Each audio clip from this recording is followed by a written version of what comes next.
qu'on dit sur l'ivoirité des uns et des autres. Moi, j'ai fait ma terminale ici à Abidjan. Vous savez, dans la vie, moi, j'ai pour habitude, je ne parle jamais des autres. Je ne parle que de moi. Non, ceux qui étaient à l'école avec moi me connaissent. Thiam, il a toujours été pour le travail, pour la rigueur, pour la discipline, pour la transparence. Ce pays-là, dans quelle région on retrouve les Thiam? Donc il faut arrêter cette façon de... ça justement la semaine dernière. Il faut arrêter donc lui de venir dire il a fait la terminale ici. De tous ceux qui veulent être candidats à la présidence de la République, tenez-vous bien. Qui n'a pas fait la terminale en Côte d'Ivoire? Qu'ils nous disent. Lui-même là, il a fait 23 ans hors du pays. Moi je l'ai dit sur ce plateau-là, tu reviens tout d'un coup comme ça, comme un cheveu sous la soupe, tu veux diriger le pays. Propose-nous un programme de gouvernement et un projet de société qui pourrait nous amener à tourner le dos à ceux qui dirigent le pays aujourd'hui et à te faire confiance. Mais loin de tout cela, c'est toujours les mêmes propos. Les propos ivoiritains, on en a assez entendu.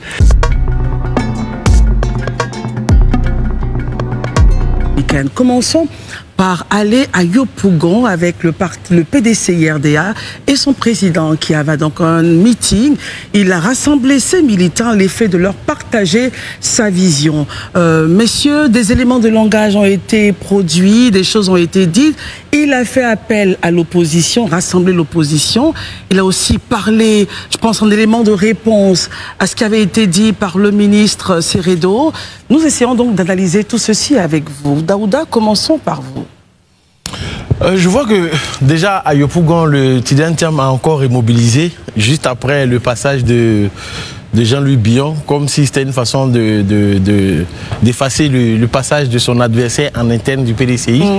Bon, je ne vais pas m'attarder ici sur la forme de la question de ce meeting. Moi, je préfère aller dans le fond. Je préfère aller dans le fond parce que dans son discours, l'un des verbatims qu'il a utilisé et qui a véritablement attiré mon attention, c'est le fait que dans son discours, comme si c'était en réponse aux propos de M. Célestin Seredo, il a dit que lui, au moins, il a fait sa classe de terminale ici et que ses amis sont là. Quand j'écoute... Il a fait sa classe de terminale en Côte d'Ivoire. En Côte d'Ivoire. Donc l'intervention pour moi de M. Tidjane Thiam, en fait, à Yopougon, en fait, on peut l'analyser sous plusieurs angles, notamment politiques et symboliques. Oui, allez-y. En mettant en avant, dans un premier temps, son parcours scolaire en Côte d'Ivoire, il semble en fait ici répondre non seulement aux critiques sur son ivoirité, mais aussi de façon insidieuse, c'est une réponse qu'il adresse au président Ouattara, dont la nationalité a fait débat ici en Côte d'Ivoire. Et face aux propos du ministre Célestin Seredo, Thiam a décidé de répondre, mais pas répondre directement, pas frontalement, mais il est entré de façon contournée dans la polémique. En rappelant qu'il a fait sa classe de terminale, comme je l'ai dit tout à l'heure, au lycée classique, il cherche à prouver dans un premier temps son enracinement en Côte d'Ivoire et à dissiper les doutes sur son appartenance nationale. Mais en insistant sur ce fait-là, et qu'il a grandi et étudié ici en Côte d'Ivoire, Thiam semble établir un contraste implicite avec Ouattara. Et c'est là où je dis, de façon claire et de façon précise. Christelle, sur ce plateau, la semaine passée, en chœur, comme une chorale sur ce plateau, nous avons tous fustigé les propos de M. Célestin Seredo. Tout à fait. On a trouvé que le discours identitaire ne devrait pas encore avoir cours dans ce pays-là, près de 2 décennies, voire 3 décennies après. Parce que les propos du ministre Seredo révèlent en fait d'une vieille recette politique. Semer les doutes sur l'identité d'un adversaire pour le fragiliser.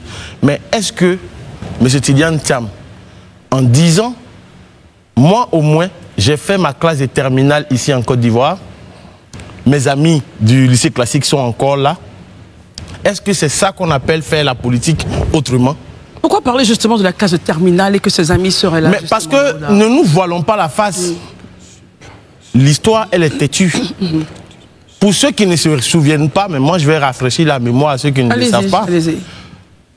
En 2000, lors du débat contradictoire entre l'ex-président Laurent Gbagbo et le président actuel Alassane Ouattara. 2010. En 2010. Ah, merci beaucoup, Herman.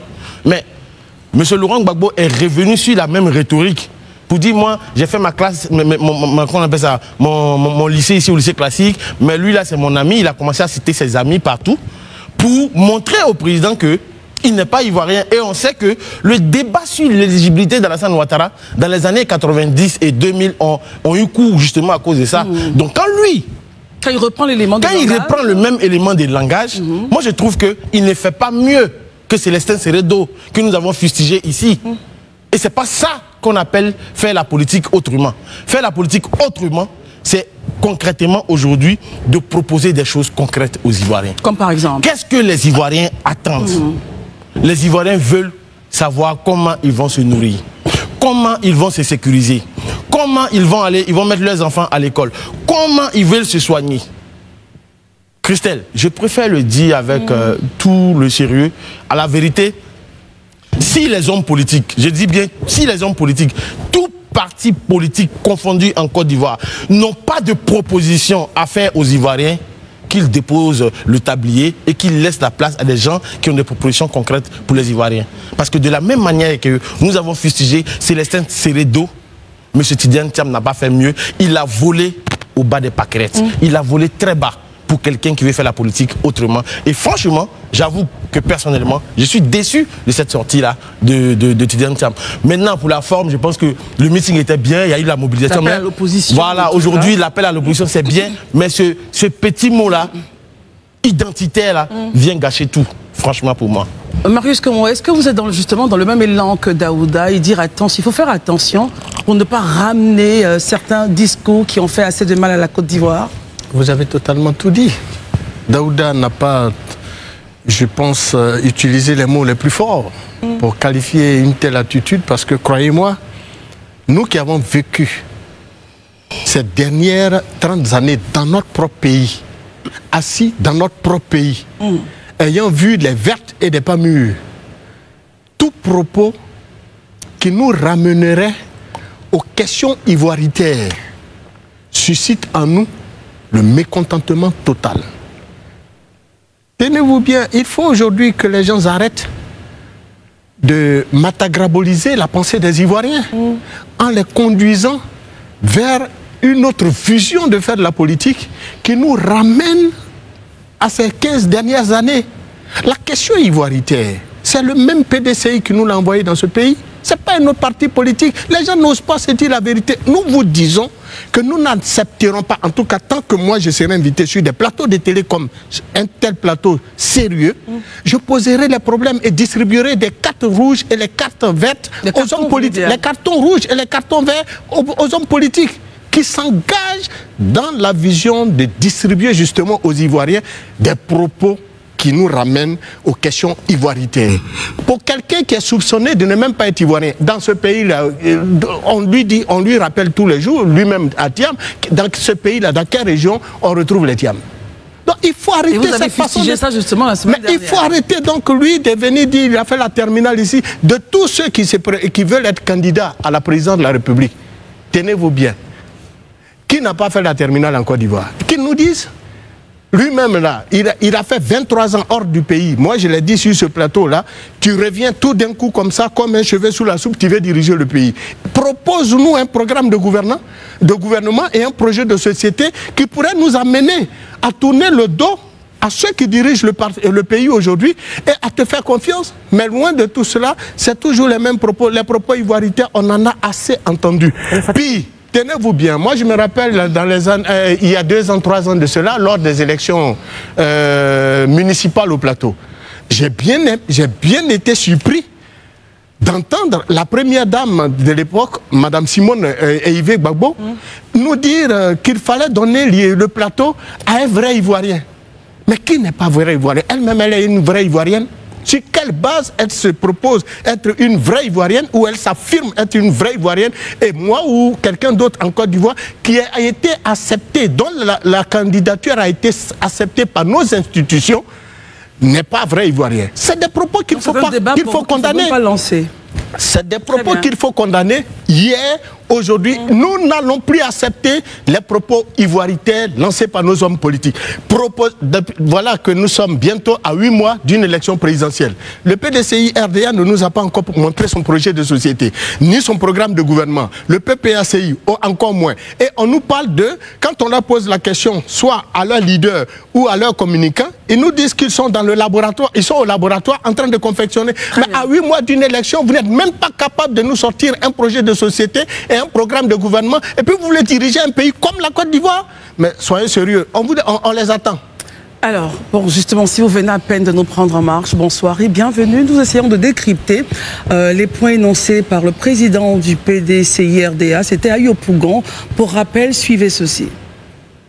Parce que, quoi qu'on dise sur l'ivoirité des uns et des autres, moi j'ai fait ma terminale ici à Abidjan.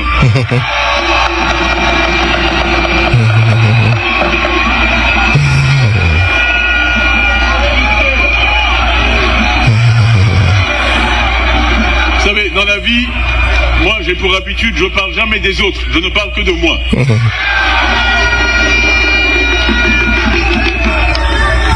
Non, ceux qui étaient à l'école avec moi me connaissent. Thiam, il a toujours été pour le travail, pour la rigueur, pour la discipline, pour la transparence.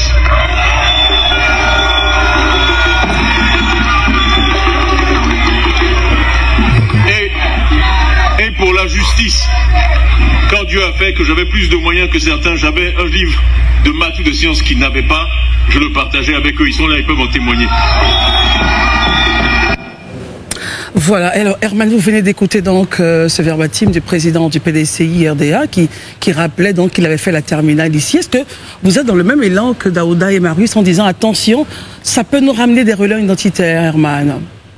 Bon, surtout qu'il répondait à quelqu'un que toute opinion nationale a condamné, dont on a condamné les propos.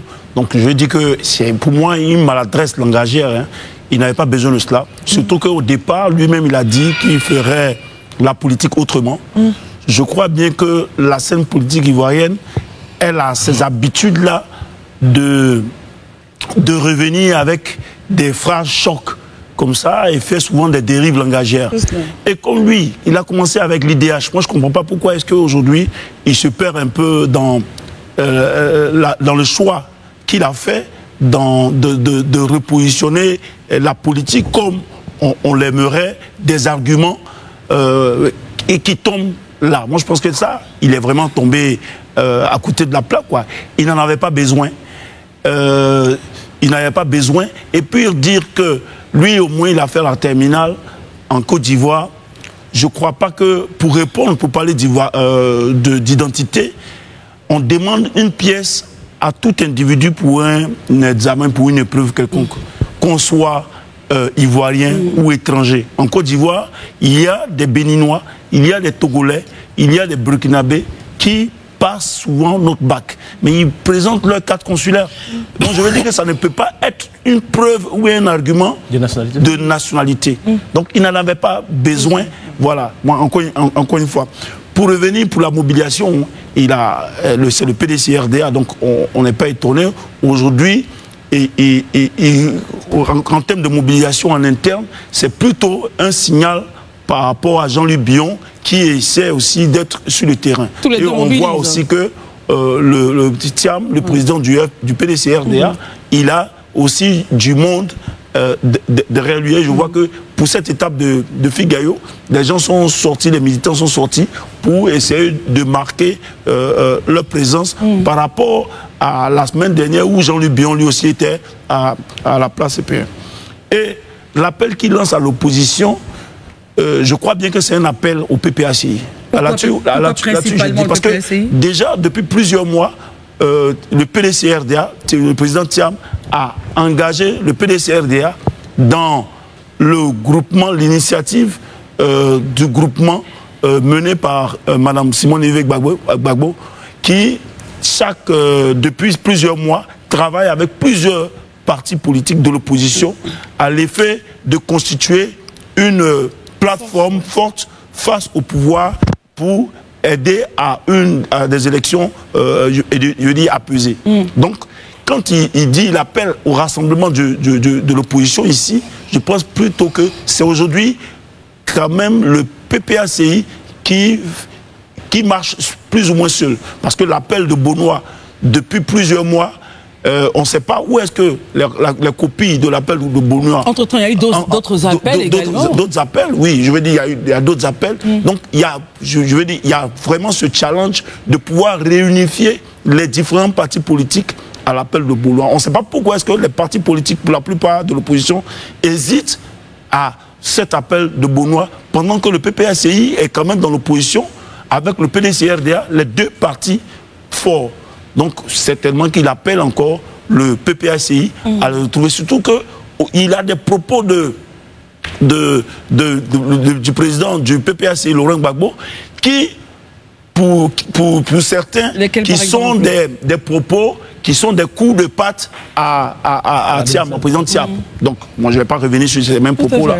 Mais on constate que c'est surtout pour le PPACI qu'il appelle. Moi, je crois que, de toute façon, aujourd'hui, avec le triangle qu'on a en politique en Côte d'Ivoire ici, c'est-à-dire les trois partis forts, le PDC-RDA, le RHDP, le PPACI, donc avec les leaders forts, leurs leaders naturels forts, le président Bédié n'est plus là, les deux autres, s'ils ne font pas en sorte que l'opposition soit rassemblée autour d'eux, le coup du deuxième tour, par exemple, à une présidentielle, généralement, ça se joue au deuxième tour. Mais au deuxième tour, c'est les deux candidats, deux formations politiques qui, finalement, portent leur choix sur un candidat et qui fait la différence. Donc, je pense bien qu'à ce niveau-là, le PDC-RDA doit continuer à discuter avec le PPACI et autres au fin d'amener sur la table des discussions au niveau de la plateforme de l'opposition le PPACI.